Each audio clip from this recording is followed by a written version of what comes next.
Materi selanjutnya kita akan membahas tentang senyawa alkena dan sikloalkena. Senyawa alkena merupakan hidrokarbon yang mengandung senyawa karbon-karbon yang berikatan double atau istilahnya double bond ya. Kemudian senyawa alkena juga disebut dengan istilah senyawa olefin. Disebut senyawa olefin tadi karena adanya ikatan rangkapnya. Kemudian rumus formula dari senyawa alkena yaitu CnH2n. Ini contoh-contoh senyawa alkena. Ini senyawa alkena dalam bentuk rantai terbuka. Kemudian ini senyawa alkena dalam bentuk rantai siklik. Kemudian ini senyawa alkena di mana atom H-nya itu dikeluarkan dari strukturnya ya. Ditunjukkan. Kemudian untuk tata nama senyawa alkena, yang pertama itu kita menentukan rantai induk atau rantai karbon yang paling panjang dan kita berikan nama sesuai dengan deret homolog alkana, tetapi akhiran ana pada senyawa alkana diganti dengan ena. Contohnya butana menjadi butena gitu ya. Kemudian misalnya pentana menjadi senyawa pentena. Nah, kalau ini untuk senyawa, nama senyawanya adalah heksena ya, atau 3 heksena. Kemudian kalau ini 2 heksena karena berada di nomor 2 ikatan rangkapnya. Kemudian penomoran dimulai dari karbon yang paling dekat dengan ikatan rangkap. Contohnya seperti ini. Jadi penomorannya dimulai dari sini. Ini yang paling dekat dengan ikatan rangkap. Nah, di sini ada CH3, ini salah ya. Bukan CH3 tapi CH2. Nah, ini CH2, ini CH, ini CH3. Jadi ini namanya 1 propena, bukan 2 propena ya. Karena penomorannya dari sini. Ini juga namanya 1 heksen, bukan 5 heksen. Dari sini 1. Nah, ini jumlah atom C-nya ada 6. Kemudian jika terdapat substituen atau rantai samping ya, diidentifikasi dan ditandai keberadaannya dalam rantai utama. Ini contohnya. Dibuat dulu nomornya tadi, yang nomor 1 itu rantai panjangnya nomor berapa, kemudian yang paling dekat dengan ikatan rangkap, nah pastinya dari sini 1, 2, 3, kemudian ini 2 metil, metilnya berada pada nomor 2, dan 3 heksena. 3 heksena karena ikatan rangkapnya pada karbon nomor 3 ya. Jadi 2 metil 3 heksena, sama seperti ini. Langkah pertama itu dibuat dulu penomorannya yang paling dekat dengan rangkap. Ini 1, 2, 3, jadi penomorannya dari sebelah kanan. Kemudian dilihat di karbon nomor 3 dan 5 itu ada metil, berarti namanya jadi dimetil. 3,5 dimetil 2 heksena ya. Kemudian jika terdapat senyawa halida sebagai substituen atau sebagai rantai samping, penomoran dimulai dari karbon yang paling dekat dengan ikatan rangkap. Nah, ini 1, 2. Jadi bukan dari sini ya. Nomor-nomor satunya bukan dari sini. Tapi 1, 2. Berdasarkan prioritas, rangkap di sini merupakan prioritas dibandingkan dengan senyawa halidanya. Jadi 1, 2, 3, 4. Jadi namanya 4 bromo 3 metil 1 butena. Kenapa 4 bromo? Kita lihat dari abjadnya. Br metil, B dengan M masih lebih dulu B bromo ya. Jadi 4 bromo 3 metil 1 butena. 1 butena kata rangkapnya pada nomor 1.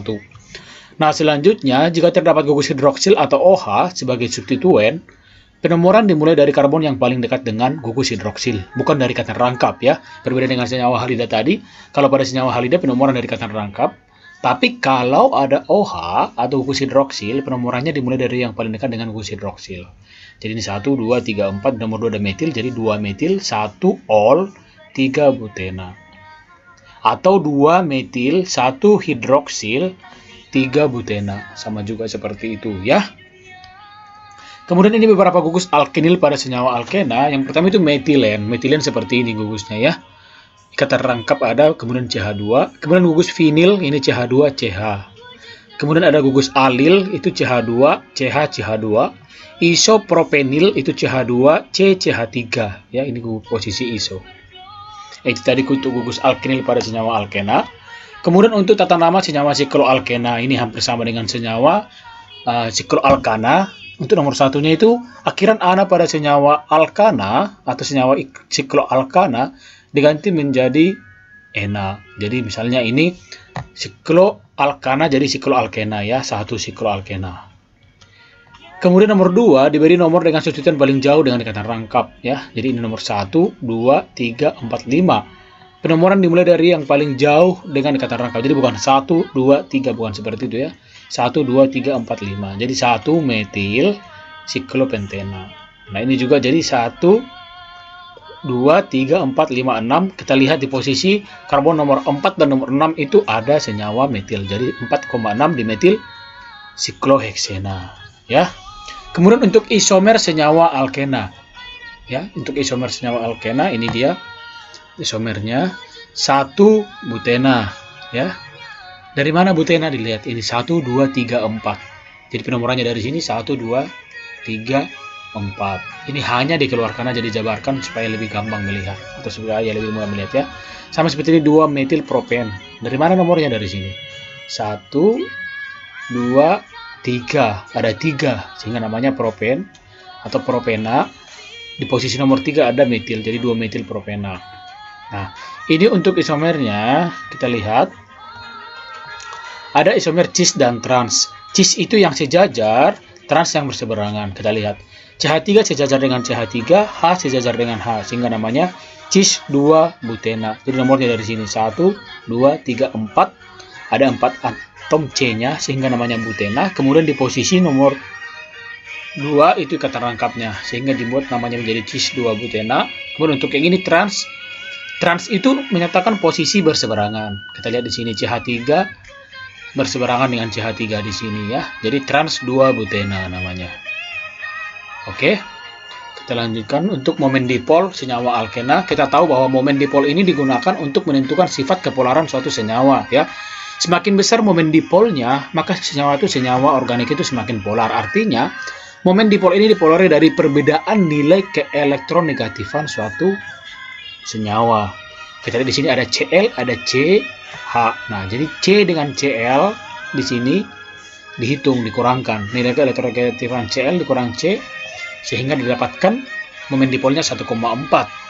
Berbeda dengan CH3 ya. Jadi ini H dengan C dikurangkan itu nilainya 0,3 momen dipolnya ya.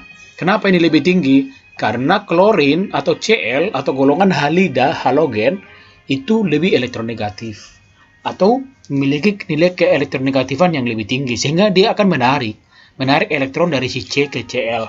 Nah, pada saat dia menarik, disitulah terjadi yang dinamakan momen dipol, adanya gaya tarik menarik antar atom dalam suatu senyawa. Oke, itulah untuk senyawa pengantar senyawa alkana dan sikloalkena. Untuk selanjutnya untuk reaksi-reaksi dan pembuatannya kita lanjutkan di video selanjutnya.